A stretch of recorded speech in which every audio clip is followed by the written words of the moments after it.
This episode of Her Design, Her Story is proudly supported by Royal Oak Floors, leaders in engineered oak flooring and long-standing partners of Australia's architecture and design community. Each board is shaped by virtues of oak, timeless, expressive, and perfect in its natural imperfection. Royal Oak Floors continues to pursue perfection so your space can tell its own story with confidence and style. See more at royaloakfloors.com.au. Our guest today is Silvia Roldan, the director and founder of Studio Esar, an award-winning interior design studio known for its thoughtful, refined, and highly personal approach to space. Silvia's work sits at the intersection of creativity, functionality, and storytelling, creating interiors that are truly unique. Over the course of her career, Silvia has built Studio Esar into a respected design practice, recognised for its attention to detail, material sensitivity, and ability to translate a client's vision into spaces with real emotional impact. Her journey hasn't been linear, which is what makes her story so inspiring. In today's conversation, we'll touch on Silvia's career path, the inspirations that have shaped her as a designer, and what it really takes to build a creative studio from the ground up.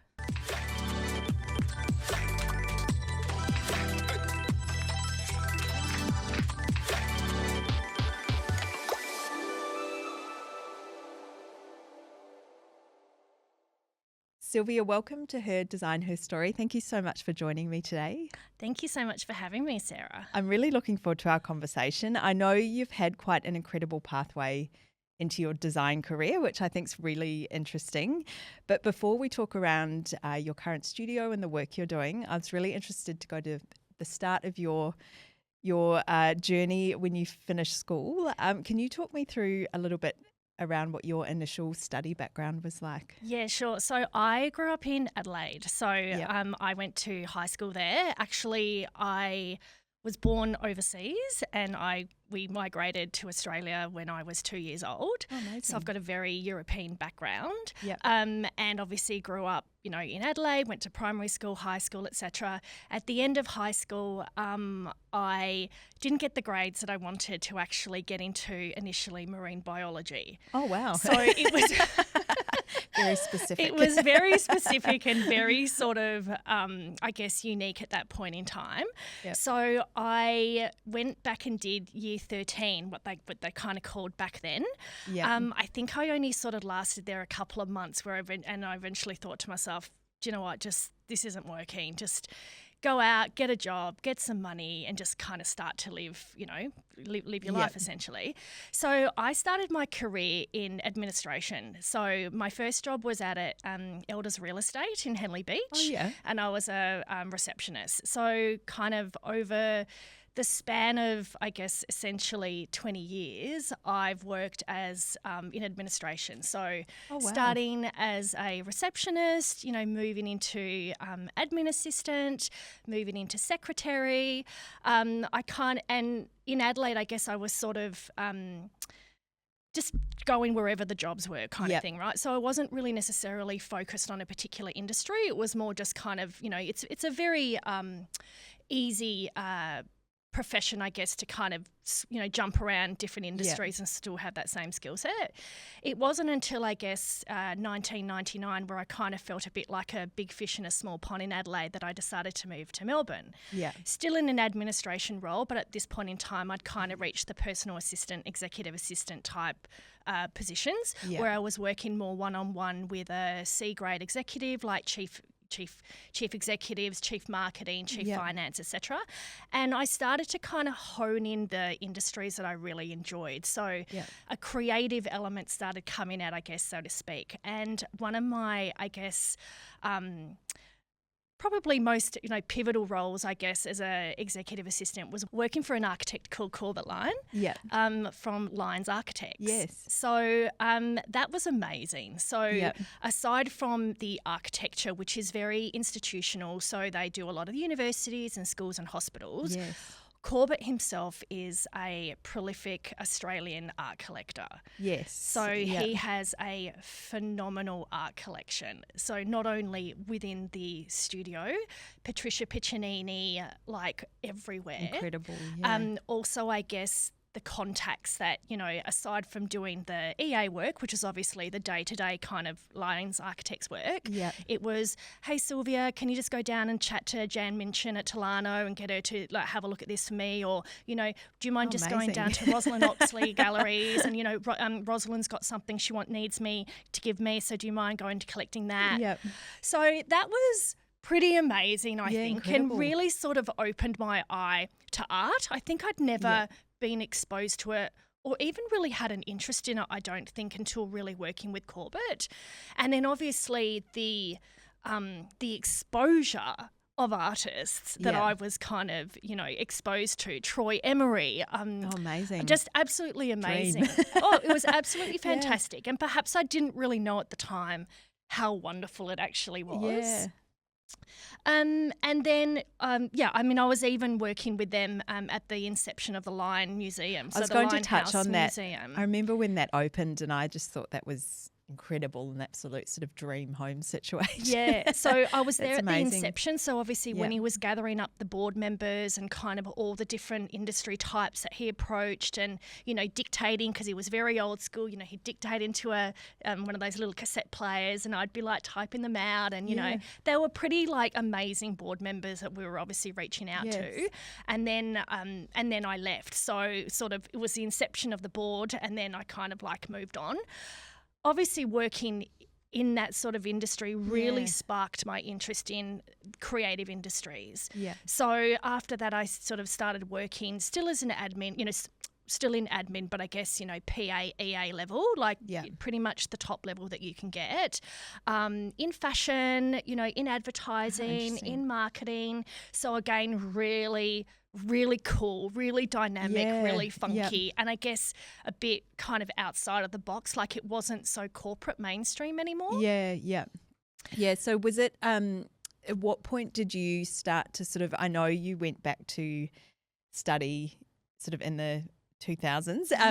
What was that kind of pathway for you from going from what sound like some incredible so I guess admin jobs into study again? Well, I guess sort of again, being a PAEA for 20 plus years, the autonomy and just the same sort of routine and, you know, I don't undermine the skill set that you need because you need to be extremely like organised, you know, you have to be able to engage with all types of different stakeholders. But I think just the monotony of that eventually kind of was just what else is there? What else is there? So I guess, you know, obviously working in these creative industries got me thinking. I was like, okay, well, clearly I like to be, you know, in something that's not super corporate, like, you know, finance, law, all that kind of thing I didn't like. I entertained for a while to get into marketing, so I was going to go back and do a marketing degree, and then I realised all these other people who were like, well, you know, they've started much younger than me and like, you know, it was a pretty hard industry, I think, marketing to actually get into. And then for a while I turned to paper and I was like, oh, maybe I might be a journalist. Like I quite enjoyed writing.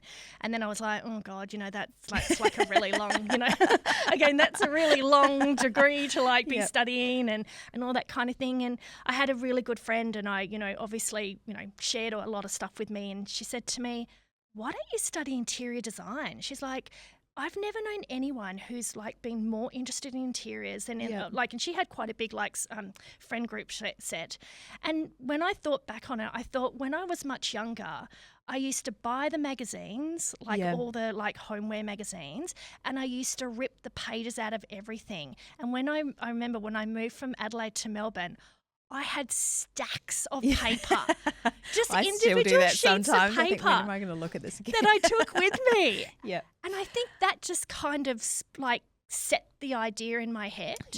And obviously, you know, I was still working full time and I think that was really important to me. Like I wasn't in that position or for that financial position to be able to go, okay, I'm going to resign my day job and then I'm going to study full time.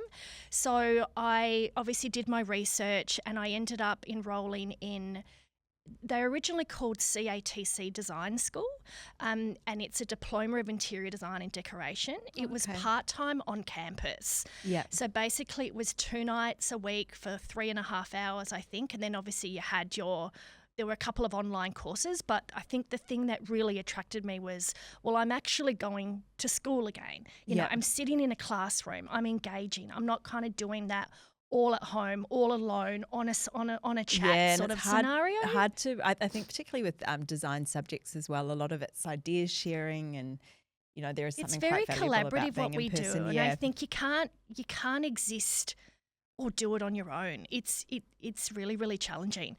So so I enrolled in that, and I still worked full time. So I was EA level, working for chief marketing executives, and I was studying part time. Yeah. But I guess, and it was really funny actually, because when I started the course, I think there were like 50 people in the room, and by the time I graduated, which was 2.5 years later, I took 6 months off because I went to travel to Morocco. Amazing. And then obviously that affected the time, I guess, study. So I sort of deferred, and then I jumped back into it. There were only 4 people in my class. Oh, wow. So people were dropping like flies, and I think mainly because they realised studying part-time and working full-time, you got to have that commitment. You've got to have that commitment. And the drive to And the to be drive there. and the absolute drive. And I guess, I had it. So, I sort of, I did that. And obviously that sort of spurred on, I guess, the beginning of what my business, starting a business, essentially. I guess not only was CATC encouraging us to create our own ideas and all that, but they sort of also encourage you to say, okay, well, now's your time, come up with a business name and get out there, see what you can actually do. So I started Silvia Roldan Interiors at that point in time. So I think that was sort of 2017. Oh, wow. Yeah. I was looking back, it was funny, the 2020, that whole thing on Instagram at the moment. Yeah. And I went back on my Instagram, my personal one, and I saw on the 31st of December 2016, there was this really nice long post, and it basically said, well, I finished studying now and I'm a fully qualified interior designer, and in 2017 I'm going to quit my day job and I'm going to become a full-time interior designer. And that's what I did. Oh, that's incredible. So, yeah. Oh, that's amazing. Because I think obviously any work experience just adds to the skill set that we have, and I can see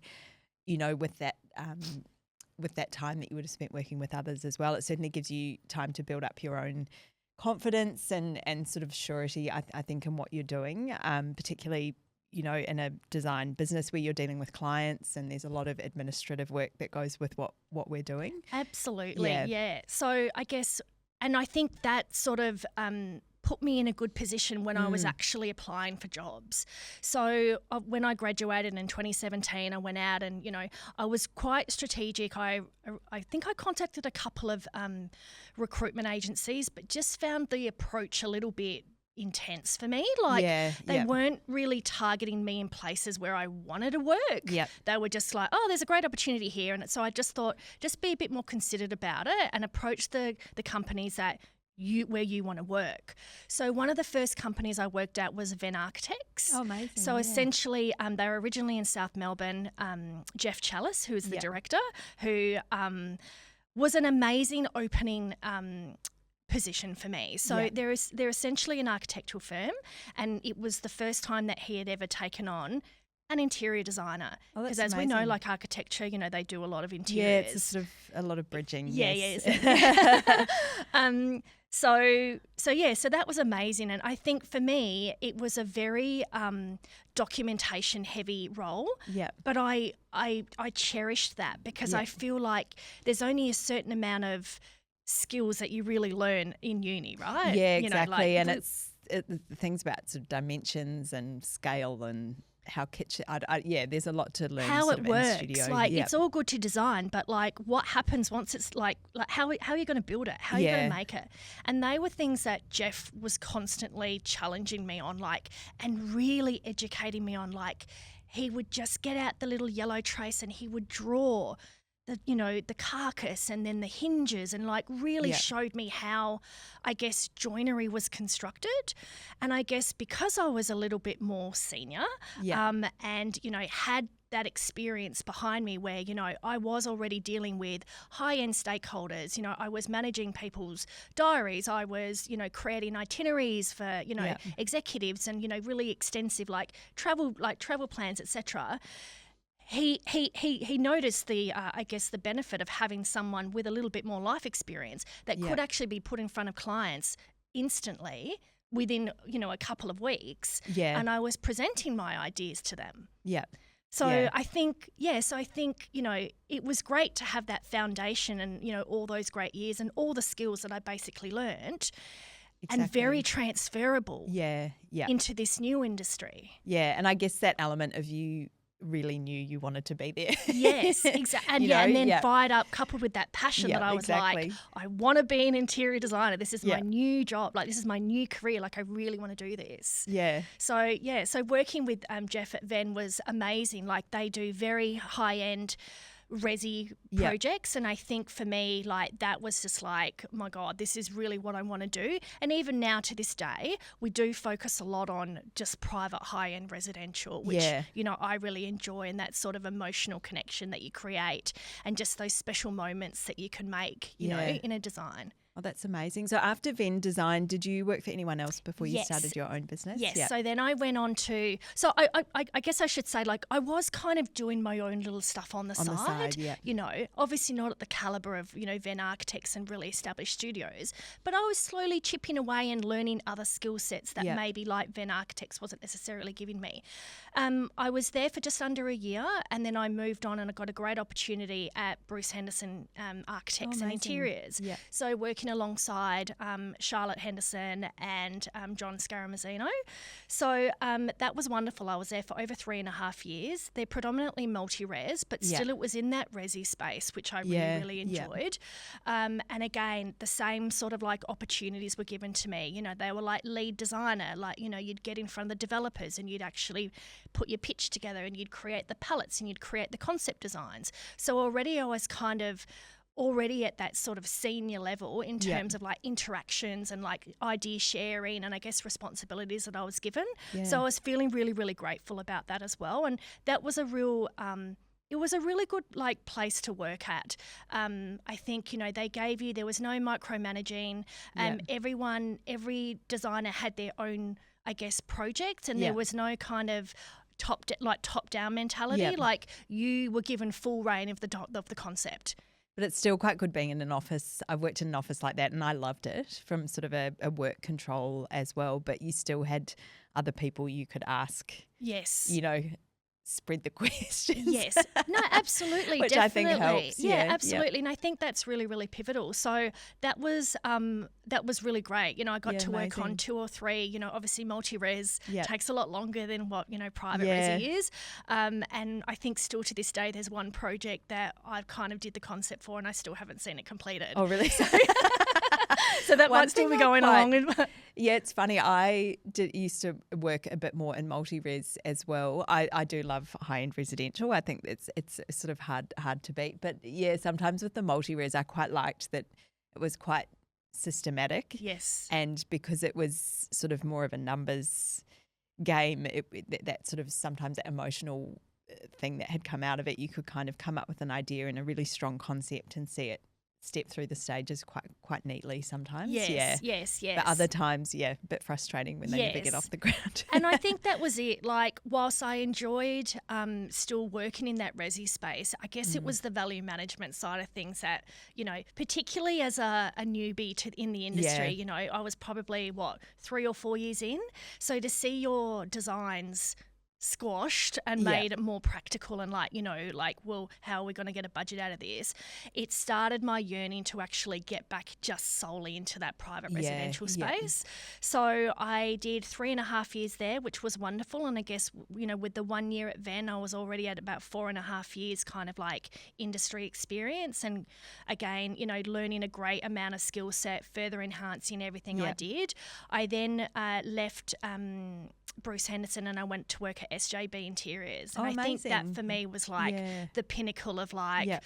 okay, this is high end. Yeah, beautiful work. This is Yep. purely 100% bespoke and crafted. Like Yep. it was the detailing and the finishes. Like there was no, oh no, we have to substitute it for this. It was like, no, we're going to go the super all in. premium Yeah. stone.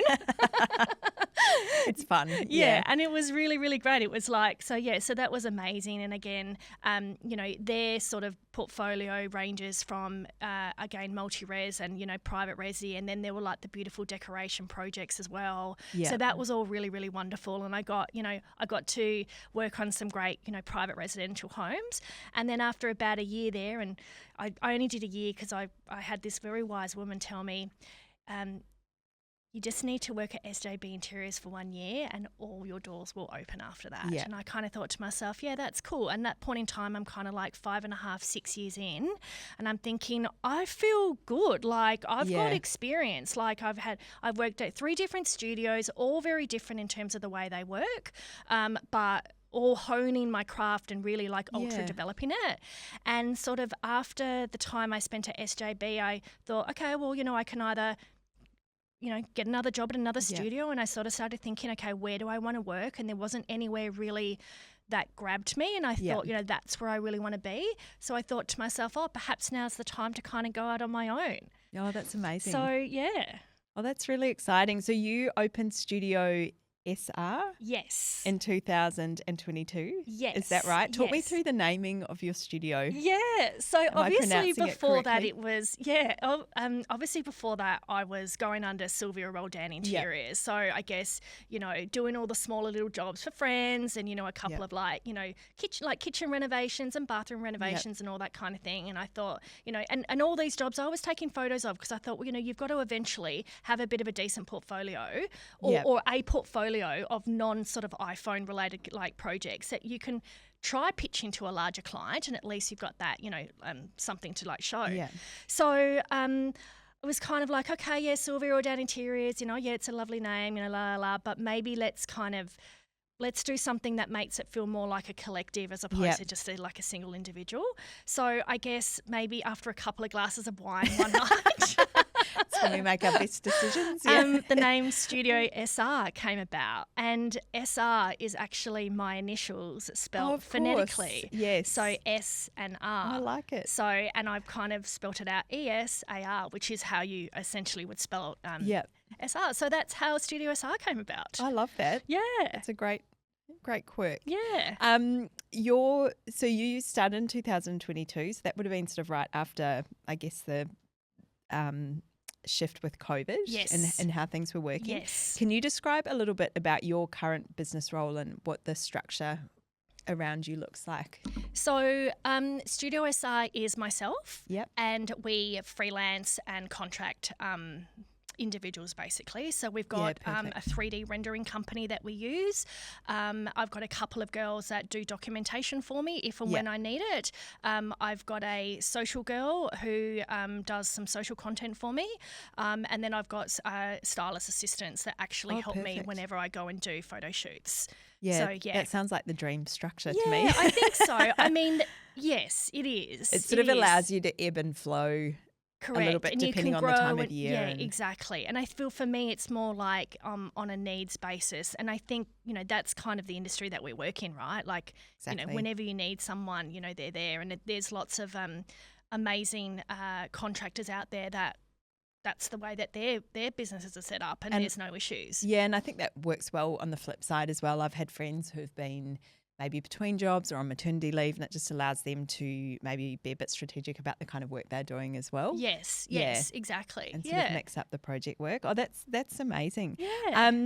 In terms of the work you're doing at the moment, you're talking about the high-end residential. Is that the sort of main It is. range of work you're working Yeah. So we're quite fortunate that we actually have projects across Melbourne and Perth. Oh, amazing. So Perth was a real good little find actually.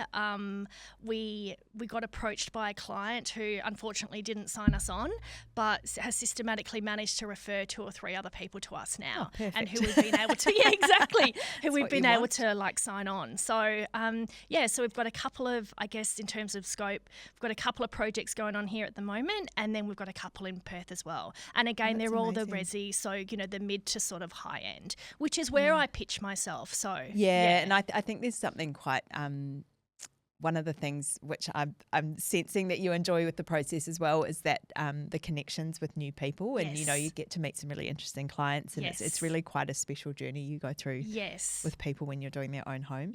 Do you sometimes then stay on and do the furniture and Absolutely. Sort of curated end part I mean, as well? Furniture is my jam, really. I love it. It's been one of the things I think that was my favourite part of the role from very early on. And absolutely, if it's a full design project, we always include the furniture curation at the end. So our scope of work, or the current projects that we have on at the moment, kind of vary between the full design, which includes the furniture curation, or they're purely just the furniture curation. So the furniture curation is essentially your whole house, every sort of like loose furniture, rugs, art, decor, textiles, cushions, all like the works. So basically like to create, I guess, essentially a turnkey experience for them. Which is the dream really, isn't it? Yeah, it is. So we're really lucky, and a lot of our work and a lot of our portfolio is the furniture curation side of things, and very luckily enough, like with every next project that we get, like the budgets keep increasing, and obviously the scope of work keeps increasing, and the furniture that we're selecting just keeps getting better and better. Oh, that's good. Yeah, I know furniture is sort of a whole other experience, which is great. I've had a job recently where I've got to be really involved in the furniture as well, and I think it's just keeping pace with what's available. And So I work with so we've got a kind of blanket rule that we don't use the same piece of furniture twice. So whenever I choose something, it is 100% bespokely curated, I guess, for that client and that project. And I'm really considered in what I put into all my projects. So it's one and done for me. So I put it in and I make sure it's beautiful. That's why we've started also doing a lot of custom furniture as well. So then that actually really does create that true original one piece. Oh, that's exciting. No, there are some great local furniture makers and things now as well, which is wonderful. There's a great one that I've said that you need to get in touch with. Oh, it's my favourite part. I'm always looking around at home thinking I need a new sofa. I know. Just before we move on a little bit, I guess there's probably a few key things that we've touched on, but I think that incredible motivation is something that stands out to me, as you've been really motivated in working out that next step for yourself, which I think is wonderful and really inspiring to people. Perhaps, you get to a point in life where you think, is this the right direction for me? Or, I think having that confidence to redirect is really, really inspiring. What would you say are 2 or 3 personal attributes that you feel you have which have really helped you make some really big decisions in your career? I think number 1 would be ambition. Like, I think even maybe like going back to 1999 when I made the decision in Adelaide, big fish, small pond, to actually move to a bigger bright lights, big city. I think that kind of was already, it kind of showed that I had the ambition there. I wanted more. I think that's one of the key, I guess, strengths or, traits about me. I think also it's a catchphrase that I've used forever: persistence overcomes resistance. I think, it's about just keeping on. Even when things feel a bit quiet or whatever, you just divert your attention to, okay, well, I'm now going to work on my processes, or I'm going to finesse my cover letter, or I'm going to, have a look at,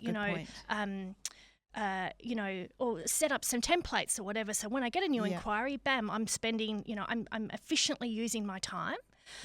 So, ambition, persistence overcomes resistance. And I think first, like last and most importantly, I guess as well, is the love of it.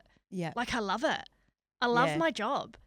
Yeah. I've got to remind myself sometimes I love my job, but, I love my job. Yeah, everything's got a con, but no, I think that's something quite special. Often in the sort of creative industry, you find people are really passionate about what they're getting to work on. Yeah. And there is that sense of creating something and seeing something come to fruition, which I think is really special. No, absolutely. And even, I guess, also like being your own boss. I mean, let's appreciate what that means. You know, that means for me 3 times a week, I get to go to Pilates at 12 o'clock in the middle of the day. Yeah.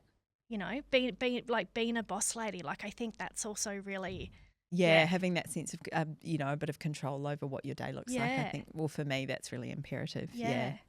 Yeah. Oh, that's really exciting. Yeah. We've talked a little bit about your current office structure. One thing I did want to go back on was you mentioned you lived in Morocco. Oh, no. For 6 months. I travelled, yes. Oh, amazing. So was that a 6-month trip?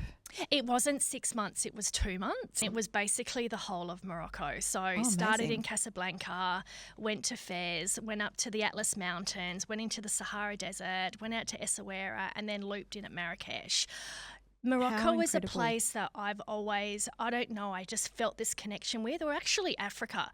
Been to three countries in Africa. Amazing. It's a continent I think that is just must call to my soul. Yeah. So it's just so beautiful. So that was absolutely beautiful. And I think I remember coming back and one of the subjects must have been like commercial interiors, and I ended up designing for the school or for the project this day spa, basically like based on like what are they called? The hammam houses. Oh, beautiful! Yeah. So it had like all the blue tessellated tiles, but then it had like all like cloudy, chalky textures throughout, and there was like loads of texture and like loads of, Tibetan furs and all that kind of thing. So there are some great Moroccan materials available here now. I feel like it's really come into its own. Yeah, yes, love, really beautiful. Love. Oh, that's amazing. So that's quite interesting. So you're in the midway of your study when you took that time. Yeah, I think so. I think really it was important. kind of, I can't recall at what point of my life it was. I think it might have been I just finished up an admin role, and obviously there was a little bit of money there, and I kind of went, well, you know what, I'm going to take a little holiday or whatever. Yeah. And because obviously, I was working full time and then studying part time, and, sometimes you just need a bit of a break. Yeah. So, yeah. Exactly. Oh, that's amazing. I guess that sort of speaks into that idea of development and seeking inspiration. I know sometimes in design it can be a little bit overwhelming. There's so many things around us all the time that inspire us. Is travel something that you try and weave into your journey? Yeah. Look, I think travel is really important for the soul, just to reset. Yeah. It's not necessarily for me to find inspiration. I think it's actually to go there, forget what you have here, and really just immerse yourself and just reconnect with yourself. And I feel like when you come back, then you feel recharged. The creativity comes back. The love and the passion. So I use holidaying holidaying more for that sort of thing, as opposed to like getting inspiration. I think you come back and then that's how you get the inspiration, because you yourself feel alive again. Yeah. And a little bit out of your usual comfort zone, which I think is really important. Yeah. Oh, that's exciting. So when you're starting new projects with clients, there's obviously that element of working with different clients and what their brief is like. Do you find each project's a little bit organic in where those original ideas come from? Yeah, I think so. I guess yes, and sometimes we have clients that kind of come to us with a bit of an idea. Yeah. And for those particular projects, I kind of see my role as sort of guiding them and finessing their ideas. Yeah, because 100% of the time it's on Pinterest. They've downloaded 40 images. It can be a bit They're overwhelming. basically just images that they like, but there's no connection. Yeah. So, I always start off, our design consultation process or our interiors kickoff meeting once we've been signed on. And that's kind of, okay, cool, for the clients that maybe have come to us with preconceived ideas, I will challenge them on like, well, what is it about this image that really resonates with you, or what is it that you really like about this image? Yeah. And I guess that information gathering that I do, I then am able then to reinterpret that Yeah. and then create, I guess, a concept Yeah. that not only aligns with their vision because it's actually come out of their mouth, but also has that sort of Studio Esar element to it as well, Yeah, which I think is important, yeah? Yeah, exactly. And I think sometimes it's that sort of layer of expertise, I guess, people Yes. are coming to a professional for as well. Yeah. Yeah. Oh, that's amazing. Before we wrap, it's time for her edit. So I'd love to get your thoughts and responses on the following quick questions. Sure. If you're ready. Can you remember the first design-related purchase you ever made? Yes. So it was a Patrina Hicks photograph. Oh, beautiful. So, and I obviously purchased that after I'd been exposed to working with Corbett Line and the introduction of art. It's basically, it sounds really weird, but it's a white wig blowing in the breeze on a white background. And it's just simply the most beautiful thing that I have ever seen. Yeah. And it's so gorgeous. So, yeah, that was my first art-related purchase. Yeah. And I think art is so personal, as you would probably know from working with clients as well. I think if you see something in a piece, it's and that always takes pride of place in my living room. So I've still got it up now. Oh, that's and beautiful. yeah, like I'd never get rid of it. I think it's actually one of the first art pieces I ever bought. So yeah. Oh, that's beautiful. Yeah. Are there any particular pieces you're currently coveting? I know it can be difficult because we all look at a lot of furniture, but well, yeah. So I've made myself a goal. I set myself a goal to complete the mini refurb and all furniture of my apartment this year. Yep. So my hallway's complete, my bedroom's complete. Now I need to focus on my living room. Yep. And that's like dining chairs, dining big table, ticket items. sofa, rug, wall lamp, pendant light. Yep, all the fun things. So a lot, but I think one of the pieces actually that I'm probably coveting is I saw a vintage silver travertine dining table. It was, and the base, a lot of them just have the kind of the angled hexagonal bases, but this one had the really thin little strip faceted base around it. I've never seen it ever again. I stupidly didn't buy it, even though it was 100 mil in diameter, too big for my space. Yeah. But I'm coveting really a silver travertine vintage dining table, preferably 1 metre diameter. Oh, how gorgeous. Yes, very specific. I'm putting it out there to the universe. Yeah, it'll find you. It'll find you. It will. Any design faux pas you love to hate? Yes, several actually. Rugs. Rugs, yeah. Yes, rugs that proportionally don't sit right in a home. Yeah, like for me, it's all the furniture should always be flanked on top of the rug. Like that is your grounding base. I think curtains that are obviously too short. Yeah, that's funny. That's come up a few times actually. I think that's one of the things you walk in and without realising you sort of notice. Yes, yes. And I think too many cushions on a sofa. I'm guilty of that at the minute. My kids keep piling. I'm like, what is going on here? It looks ridiculous. What about a rug on carpet? How do you feel about that? Love it. So because sometimes I find the anchoring situation quite difficult. Yes. So in our project House 1915, the whole front of the house was fully carpeted in this beautiful Godfrey Hirst textured carpet. But it was beige. So, we needed to bring colour into that space. So I basically lay this beautiful green rug on top of the beigey carpet, and it just absolutely lifted the room. Yeah, beautiful. So I'm all about layering as well. So I feel like, carpet on top of, rug on top of carpet is because I find that can be quite difficult, from the anchoring point of view. Yeah. Any next planned travel destinations? Yes. So Sri Lanka. Oh, amazing. That's on my wish list. Yes, exactly. I thought it was a solo trip, but it's probably not a solo trip because there's a lot of places to go and the travel between each space is actually quite long. Yeah. So I think it's a more sort of a tour group or one of those kind of, they set them up itineraries. But Sri Lanka definitely. And then beautiful. Also Thailand. I love Thailand. Yeah. That's where I go and reset.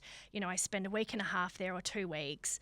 I tan myself and I just look up at the clouds and take photos of the clouds and just come back super recharged. Yeah. Oh, beautiful. Yeah. Oh, that sounds perfect. Yes. Perfect. Could you describe the aesthetic of Studio Esar in 3 words? So I think number one would be layered. So, Yeah. you know, everything, we love layering. Considered. Yeah. So again, I sort of touched on that before, like any design aspect or detail or a colour or a finish or a texture or an idea is always considered. Like how does that kind of work with the whole space? And I think elegant. Elegant. Yeah. We They're love beautiful. designing really beautiful, elegant spaces. We don't follow trends. You know, we just do something that feels right from within the heart. When you lay it out, it's all holistic, it's all unified. So layered, considered and elegant. Yeah, beautiful. Yeah. Beautiful. Final question. If your style was a celebrity, who would it be? So I reckon when I first got in touch with you, I said to you, oh, I already know who my celebrity is. Yeah, like that was the first question that I was able to answer. Nicole Kidman. Oh, good one. I think, you know, she's just, firstly, she's quintessentially Australian. So, She is, you know, she's yes. not pretending to be, you know, anything that she's not. And I think that's kind of, that's me in a nutshell. Like I'm not pretending to be better than what I actually am. I am me. But, you know, now I think particularly in her, you know, her divorce phase or whatever, like she's super elegant, you know, she's classic, she's timeless, she never dates. And I think that is essentially how I kind of see myself and how I see our studio as well. Yeah. Oh, that's a perfect answer. I love it. Thank you so much for your time today, Sylvia. I've really enjoyed chatting to you. It's been really interesting. Thank you. No, thank you very much, Sarah. I'd loved it too.